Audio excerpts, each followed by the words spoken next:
नैना और रोहित की एक कहानी एक छोटे से शहर में शुरू हुई थी। नैना एक सरल हंसमुख और जीवन भरी हुई लड़की थी, जब रोहित एक शांत और गंभीर स्वभाव का था। दोनों का स्वभाव एक दूसरे से बिल्कुल अलग था, लेकिन ही किस्मत को शायद कुछ और ही मंजूर था। नैना रोज सुबह अपनी पसंदीदा किताब की दुकान पर जाती थी। उसने पढ़ने का बहुत शौक था।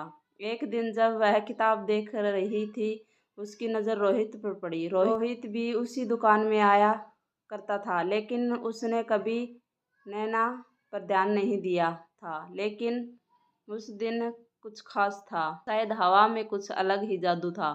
नैना ने देखा कि रोहित एक किताब के पन्नों में खोया हुआ था। उसकी आंखों में कुछ एक खास चमक थी जो नैना को बहुत आकर्षित लगी।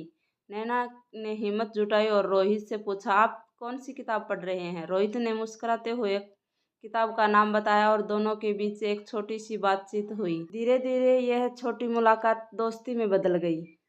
दोनों दोनों को किताबों में के साथ साथ एक दूसरे के साथ पसंद आने लगा।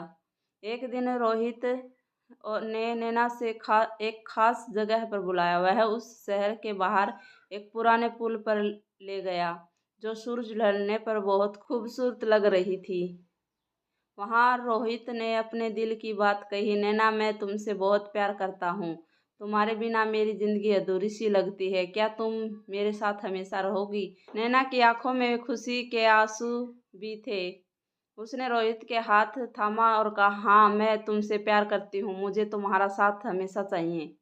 उस दिन से दोनों का रिश्ता और भी गहरा हो गया। नैना और रोहित एक दूसरे के लिए सब कुछ थे। वह एक दूसरे की भावनाओं को समझते थे और हर मुश्किल घड़ी में एक दूसरे का साथ देते थे। उनकी प्रेम कहानी सच्चाई, विश्वास और प्यार जो उन्हें एक दूसरे और भी करीब ले आता। इस तरह नैना और रोहित की कहानी ने साबित किया कि प्यार सिर्फ एक एहसास नहीं होता, बल्कि